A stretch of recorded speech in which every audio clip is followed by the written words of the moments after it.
Welcome to the Fear and Greed Business News Afternoon Report for Thursday, the 25th of July, 2024. I'm Sean Aylmer.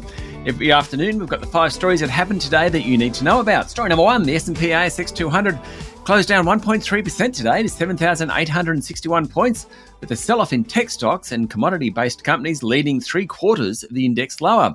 The tech index ended the day down 2.7%, with WiseTech Global down 3%. That followed a sell-off on Wall Street overnight, with the tech-heavy Nasdaq ending down 3.6%, including a 12% slump in Tesla shares. Worst of the large caps was Fortescue Metals Group, which ended down 5%. Other poor performers included Wesfarmers, Goodman Group, Santos, James Hardie, Transurban, plenty of them today. In fact, all top 30 stocks closed lower. In corporate news, jobs marketplace Seek has written down the value of its Chinese marketplace, Zhaopin, by $141 million in an outcome it blamed on China's weak economy. Its share price was down 1.6%, and shares in retailer and oil refiner Ampol were sold down 3% after it said trading in the first half of 2024 was resilient.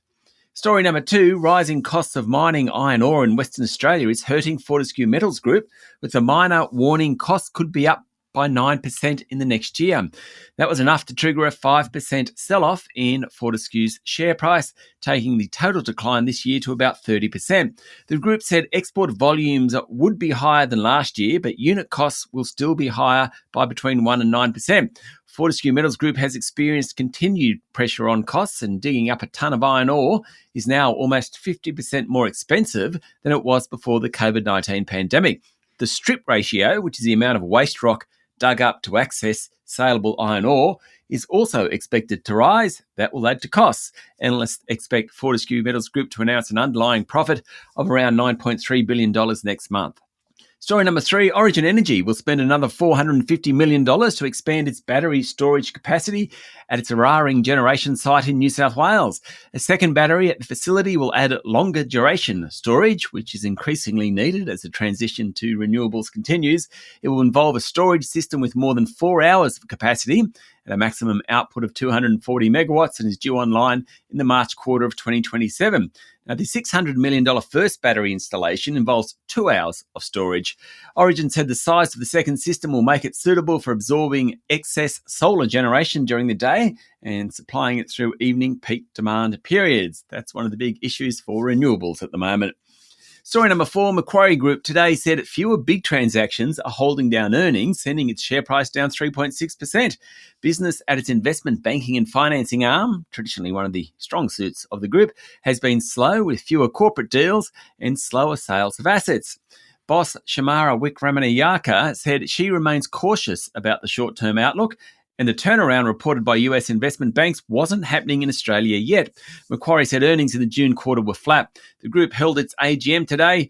Its year end is March, so the new data out today was just 3 months' worth. Helping during the quarter was increased activity in commodities trading, in part thanks to what's going on in the North American gas, power and emissions markets. And story number 5, a quirky one. The number of Japanese citizens fell at the fastest rate last year since data collection began in the 1960s, adding pressure on the nation's social security system and shrinking labour market. The population of Japanese nationals fell by more than 861,000 to 121.6 million over last year, extending a streak of decline to 15 years. Incredible. That's according to the Ministry of Internal Affairs. While the foreign population increased 11% to hit 3 million for the first time, it wasn't enough to make up for the shortfall in Japanese nationals, and the overall population shrank by 0.4%, according to a report on Bloomberg.